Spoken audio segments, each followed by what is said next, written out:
네, 주말 휴일을 거치면서 코로나19 신규 환자도 계속해서 늘고 있습니다. 전국에서 어제 하루 500명 넘는 확진자가 나왔고요. 여전히 대구 지역이 압도적으로 많았습니다. 정부는 확진자의 80%가 넘는 경증 환자는 입원 필요 없이 완치가 가능하다고 보고 우선 시급한 중증 환자를 선별해 치료하겠다고 밝혔습니다.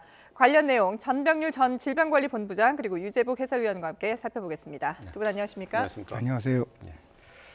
자, 먼저 주말을 거치면서 확진자는 계속해서 늘었어요. 사망자도 늘었고. 그렇습니다. 주말과 휴일을 합하면 1,000명이 넘죠. 네. 어제만 해도 586명이 늘었습니다. 그래서 전체 환자가 3,736명이 됐고요. 특히 최근 들어서는 대구와 경북, 특히 대구 지역의 확진자가 대부분을 차지하는 그런 양상을 띠고 있습니다. 네. 아무래도 그쪽에 있는 신천지 교인들을 조사한 결과가 나오기 때문인 것으로 보이는데요. 어제 586명 중에 469명이 대구 지역이었습니다. 대구가 2,705명이고요. 경북까지 합치면 전체 확진 환자의 거의 80% 이상이 대구 경북에서 발생을 하고 있고요. 어저께 지역에 정부가 방역 당국이 지역별 클러스터 같은 것을 이제 발표를 했습니다. 그러니까 지역마다 집중 감염, 집단 감염을 일으키고 있는 양상을 좀 분석을 했는데요. 네. 서울은 은평성모병원에서 집단 감염에 그러니까 클러스터의 양상을 띠고 있다고 발표했고요. 네. 부산은 온천교회, 대구는 신천지교회, 경기도 역시 신천지교회입니다. 왜냐하면 이제 과천 본부 문제가 있기 때문에. 충남은 천안시에 있는 운동시설의 무용 강사, 네. 그 무용 강사가 8곳을 다니면서 무용 강습을 했는데 네. 그 학생들이라든가 그 모임을 통해서 주부 위주로 이제 확진이 많이 돼서 급속히 늘고 있는 그런 양상이고요. 네. 경북은 신천지 대구교회, 청도 대남병원, 성지순례 이렇게 세 곳을 규모는 작지만 어쨌든 그 집단 감염의 클러스터의 양상을 띠고 있다 이렇게 발표를 했습니다. 예.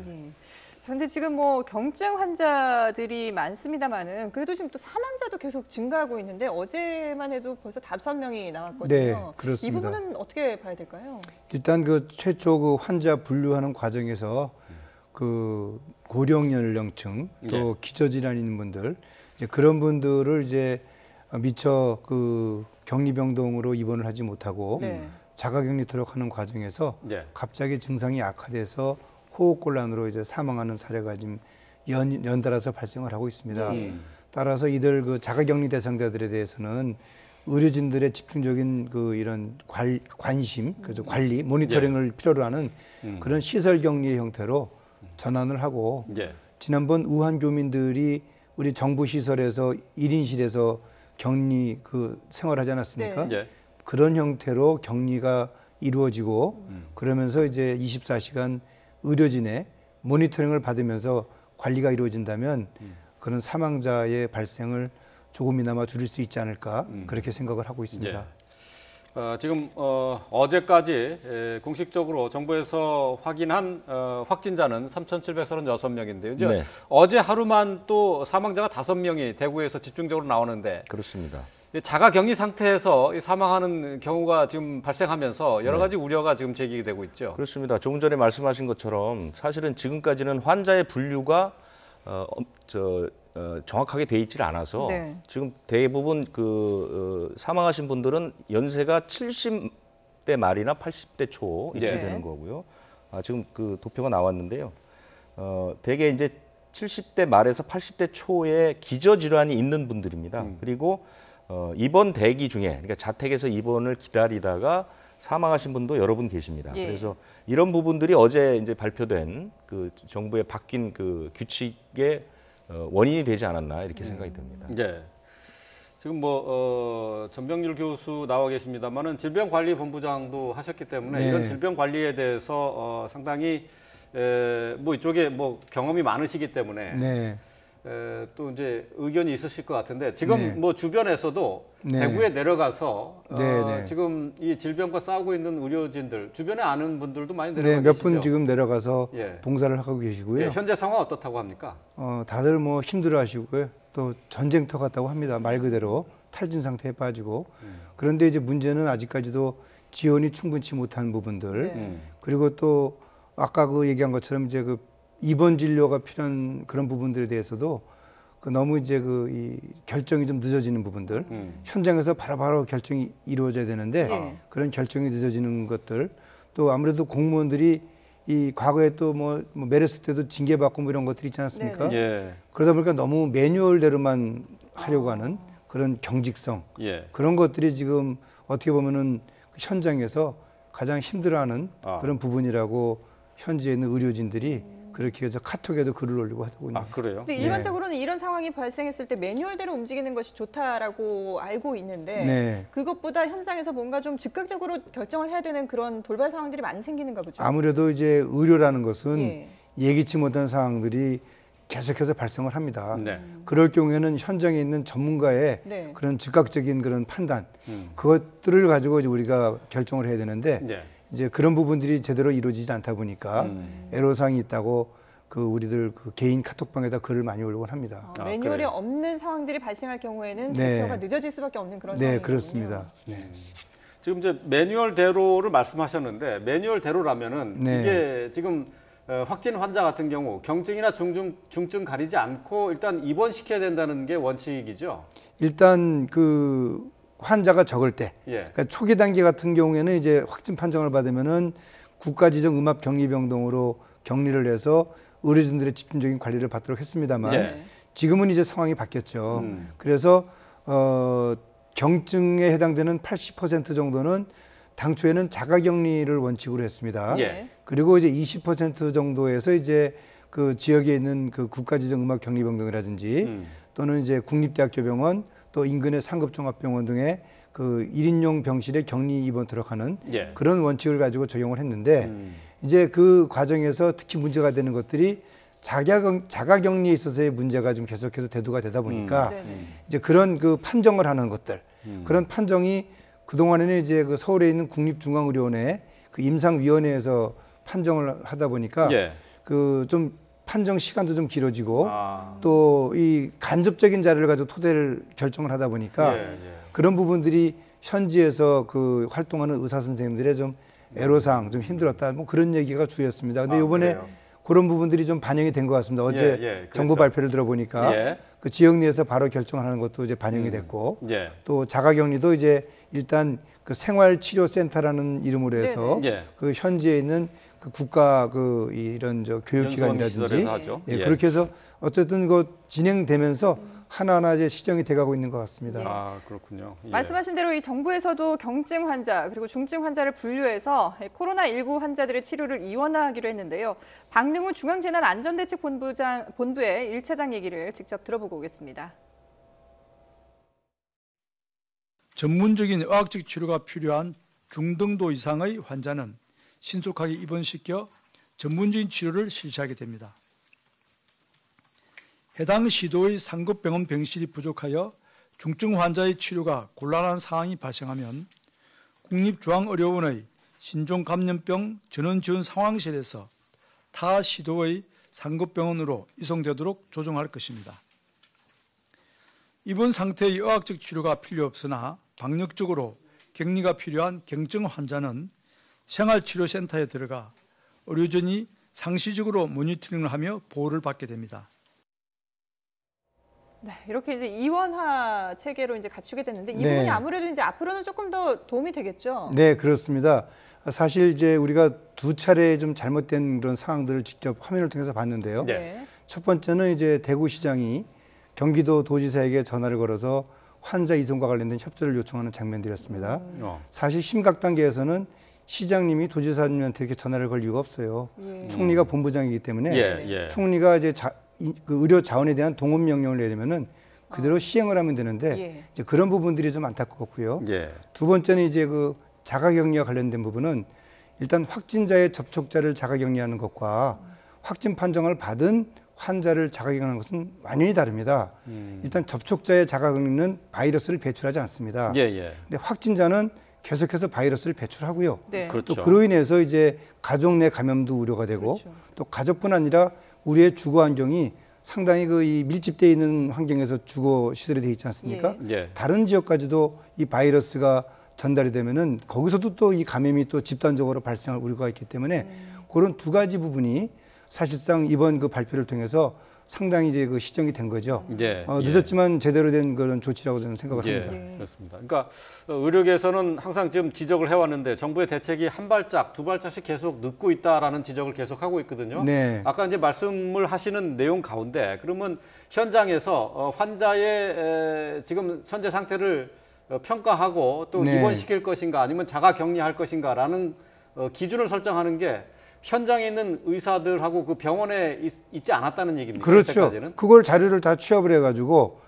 국립중앙의료원에 있는 임상 그 판정위원회인가요? 예. 그쪽으로 그걸 보내서 거기서 판정을 한다고 했으니까 아, 그래요. 환자의 상태라든지 병력을 어떻게 보면 간접적으로 평가를 하는 내용이 되거든요. 예. 그러다 보니까 시간도 늦어지고 또 오류도 생기고 예. 그래서 또 이렇게 그 자가격리 중에 사망하는 그런 안타까운 일들이 발생하는 그런 양상이 있었습니다. 예, 그렇군요. 예. 그러면 이게 경증과 중증을 분리하는 그 네. 기준은 뭐가 되는 건가요? 일단 첫 번째는 연령으로 된 구분이겠죠. 연령, 아무래도 이 질병이 예. 이제 고령층에서 이제 그 위험도가 높으니까요. 예. 그다음에 이분이 이제 뭐 당뇨병, 고혈압, 또 심장질환, 신장질환 뭐 이런 그 기저질환이 있는지 네. 그 두 가지를 가지고 이분은 저 경증 비록 증상은 없지만 예. 고위험군으로 포함이 된다. 네. 그러면 이제 바로 현장에서 그 필요한 병상을 아까 말한 그 국립중앙의료원에서 어디에 빈 병상이 있는지를 예. 지침을 받아서 그 병원으로 이제 이송을 하는 그런 절차가 이제 이루어지는 거죠. 네. 예. 그리고 예. 또 비록 그 이 저 연령은 적지만 네. 또 기저질환이 있으면 또 기저질환이 예. 있는 대로 또 이렇게 결정을 하고 예. 그런 것들이 바로 현장에 있는 의료진들이 환자의 상태를 제일 잘 알기 때문에 그리고 또 그렇죠. 다행스러운 것은 건강보험심사평가원의 그 이 DUR이라는 시스템이 있습니다. 환자의 병력 자료를 조회할 수 예. 있는 아, 예. 그런 게 이제 바로 이번에 또 적용이 됐습니다. 그렇기 때문에 기저질환에 대해서는 더 빠르게 네. 파악을 할 수가 있습니다. 예.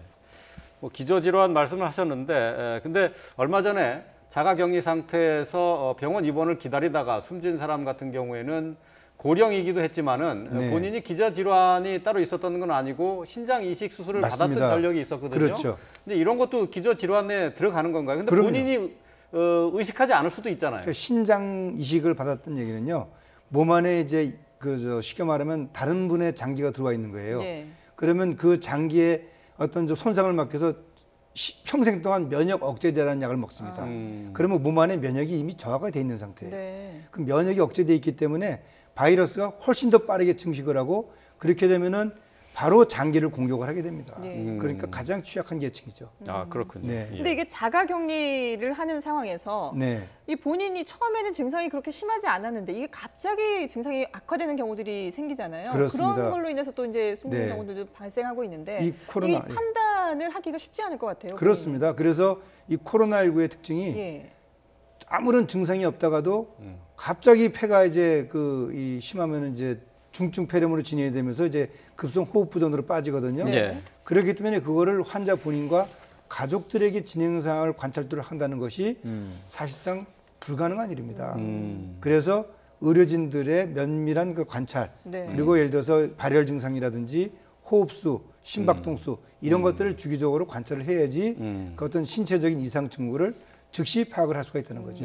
그렇군요. 네. 이제 앞서서 말씀하신 것 가운데 이제 자가격리를 하는 경우에 네. 일반적인 접촉자하고 확진자하고는 엄격히 달라야 그렇습니다. 된다라는 그렇습니다. 말씀하셨는데요. 네. 그러니까 확진자 같은 경우는 무조건 어쨌든 임시생활시설에 수용돼서 관찰이 그렇습니다. 돼야 된다는 얘기죠. 왜냐하면 바이러스를 뿜어내기 때문에 바이러스를 뿜어낸다는 얘기는 가족이든 누구든 아무리 엄격한 자가격리를 하더라도 국가지정 음압격리병 등이 있는 것만큼 완벽한 자가격리가 안 됩니다.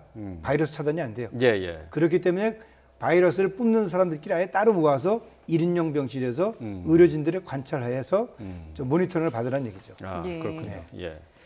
자, 지금 뭐 우리나라도 잠시 뒤면은 이제 그 확진자 수가 집계돼서 나올 텐데 앞서서 중국 코로나19 상황에 대한 집계가 속보로 나와서 저희가 전해드렸는데요. 지금 중국 상황은 어떻게 봐야 될까요? 중국은 대체로 이제 완연한 그 감소세로 돌아섰다. 예. 이게 지난달 12일을 기준으로 해서 조금 더 설명을 드리자면 지난달 12일에 중국이 환자 분류 기준을 바꾸면서 예. 환자가 하루 사이에 이제 10배가 늘었죠. 네. 13,000명이 한 번에 생겼고 그다음에 사망자도 이제 2배 반이 늘었습니다. 그렇게 해서 이제 환자의 그 의심 환자까지 확진 환자로 분류하면서 환자가 크게 늘어나고 그리고 이제 후베이성 당석이라든가 이런 지도급 인사들을 교체하지 않았습니까? 네. 그리고 그 후임으로 지금 시진핑 국가주석의 최측근이 갔단 말입니다. 그러면서 국가에서 이제 전방위적인 지원이 들어가고 그 다음 조치는 의심 환자를 확진 환자로 분류했다가 다시 의심 환자를 확진 환자로 분류하지 않았습니다. 그러면 네. 시각적 효과는, 체감적 효과는 갑자기 환자가 늘어났는데 지도부가 바뀌니까 확 줄었단 말이죠. 네. 그런 식으로 하면서 관리가 들어가면서 확진자 수와 사망자 수가 이제 계속 줄어드는 양상을 보이고 있고요. 또 하나 중국 상황의 긍정적인 것은 우한과 후베이를 뺀 나머지 지방에서의 확진 환자 수가 거의 없거나 아주 소수로 들어갔다는 것이죠. 그래서 그리고 이제 뭐 전염병의 그 발생 주기를 보더라도 이미 이제 우한은 실제로 공식적으로 발표된 건 지난해 12월 초지만 그 전부터 있었다고 치면 벌써 한 석 달 가량이 지났기 때문에 예. 이제 어느 정도 유행이 지나간 것이 아니냐는 조심스러운 예측은 있습니다. 예. 어제 하루만 중국 전역에서 이제 사망자가 42명이었고 확진자가 202명이었는데 이게 좀 네. 이제 줄어드는 추세라고 봐야 되는 그러니까 거군요. 완만하게 줄어들고 있습니다. 뭐 네. 매일매일 조금씩 늘고주는 것은 있지만 네네. 한때 뭐 10,000명이 넘어갔던 확진 환자가 지금 뭐 500명 밑으로 내려가고 있고요. 네. 사망자도 좀 많이 줄었기 때문에 중국 정부 입장에서는 상당히 자신감을 회복하고 있는 그런 모습입니다. 예.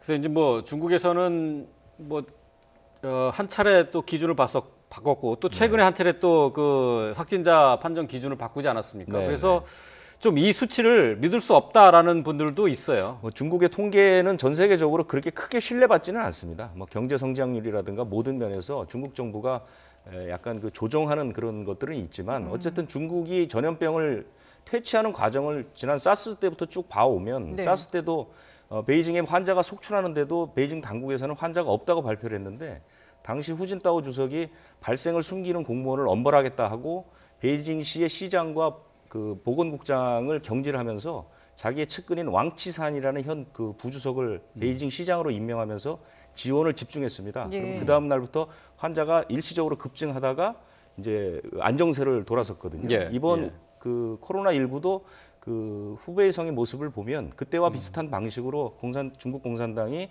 전염병을 관리하고 있는 거 아닌가 이런 생각은 드는데 통계 문제에 있어서는 그렇게 신뢰하기는 좀 아주 신뢰하기는 좀 어렵다 이렇게 예, 보여집니다. 예. 어쨌든 이제 밤사이에 중국에서 추가 확진자는 200여 명 나와서 확진자는 모두 8만 명을 지금 넘어선 상태입니다. 사망자도 2,912명으로 지금 집계가 돼 있는데요.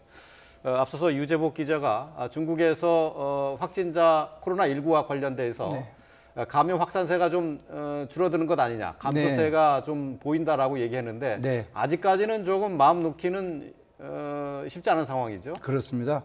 중국의 이 환자 감소 양상은 일단 겉으로 보면은 네. 완연히 줄어들었습니다. 예. 그래서 중국 정부가 자신감을 가질 만할 정도로 줄어든 것은 사실인데요.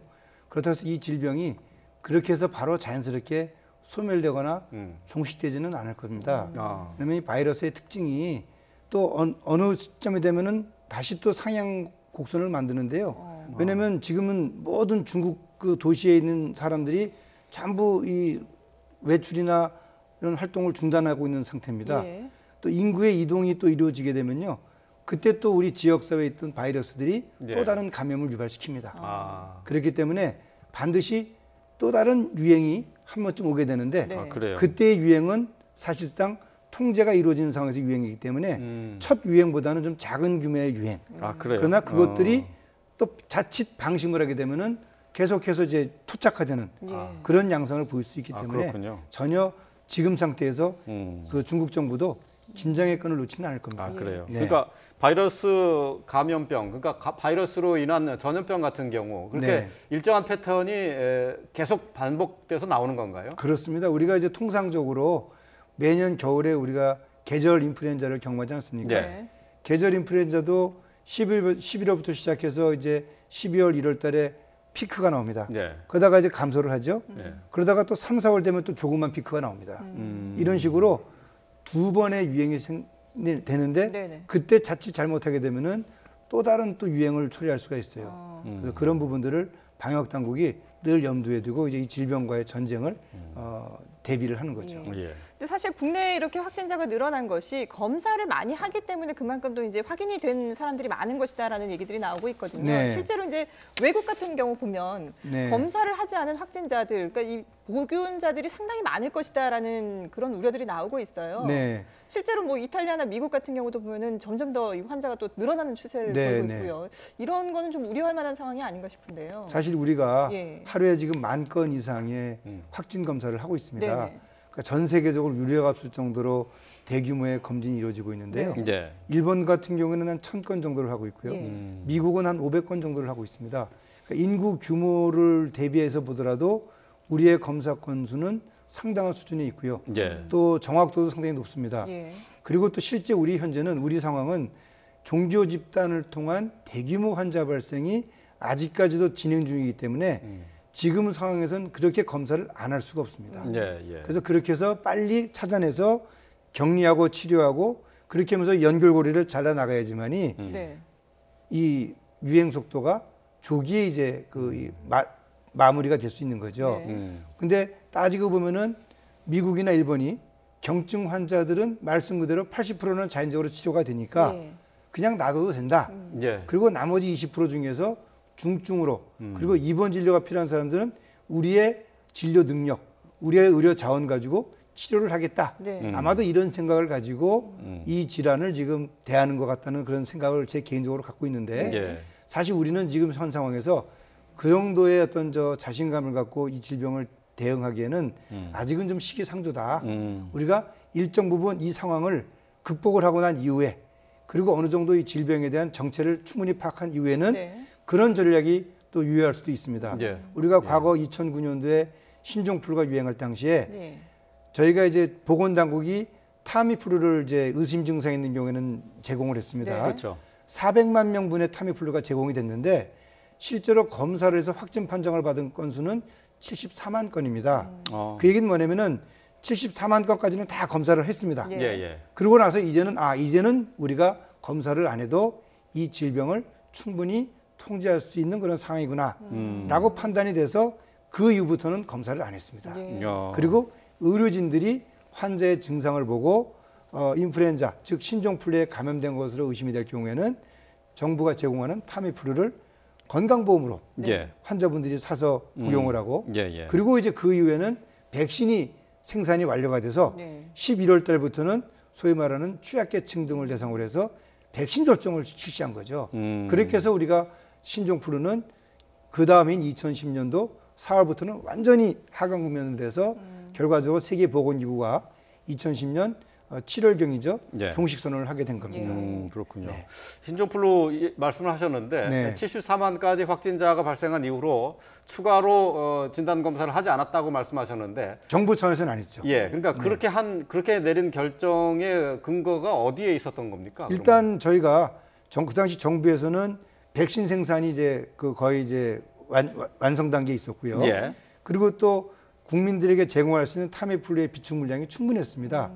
그렇기 때문에 이제는 더 이상의 검사는 의미가 없다라는 예. 것이 이제 의료계의 의견의 일치를 아, 받습니다. 그렇군요. 그러니까 치료제와 백신이 이제 백신도 이제 거의 완성 단계에 그렇죠. 있었기 예, 때문에 예.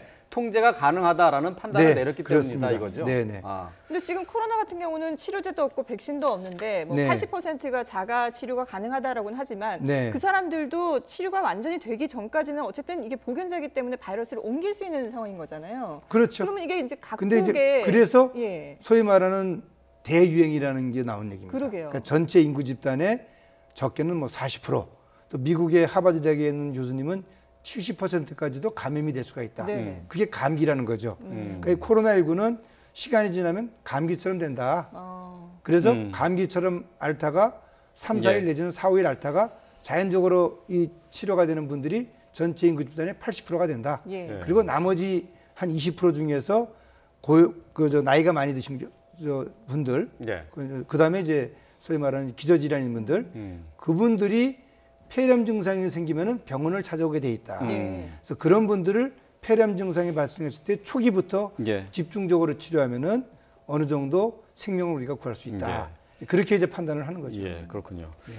자, 코로나19의 확진자가 대부분 발생하는 지역이 이제 대구 지역인데요. 대구 지역의 의료 지원을 많이 좀 내려가 있습니다. 네. 전 교수께서 이제 그 아는 분들도 많이 내려가 있다고 네, 말씀하셨는데 네. 지금 대구의 의료 체계 지금 정상적으로 잘 작동되고 있는지, 그러니까 지금 의료진들이 쓸 네. 마스크나 방호복이 부족하다라는 얘기도 있었고요. 또 진단 시약도 부족하다라는 얘기가 있어요. 네. 현지는 상황이 어떻습니까? 일단 그 최초 그 부족 자원 부분에 대해서는 지금 정부에서 최우선적으로 대구의 의료진들과 또 취약계층들을 위해서 마스크라든지 보호복을 제공하는 것을 원칙으로 삼았고요. 네. 그렇게 해서 이제 지금 현재는 그런 초기 단계에 있었던 약간의 그 소동은 다 이제 진정이 된 것으로 알고 있습니다. 예. 그리고 또 진단 시약의 경우에도 지금 그 이 업체가 두 군데에서 이 시약을 계속 생산을 하고 있는데 그 업체의 대표분들이 그 어젠가요? 언론 인터뷰를 했어요. 예. 그 회사의 모든 진단 시약에 대한 다른 부분들을 다 중단하고 이쪽만 지금 집중하고 있다. 그래서 이 진단 시약이 부족한 상황은 발생하지 않는다. 그렇게 이제 단언하는 그런 예. 인터뷰 내용을 볼 수가 있었습니다. 예, 그렇군요.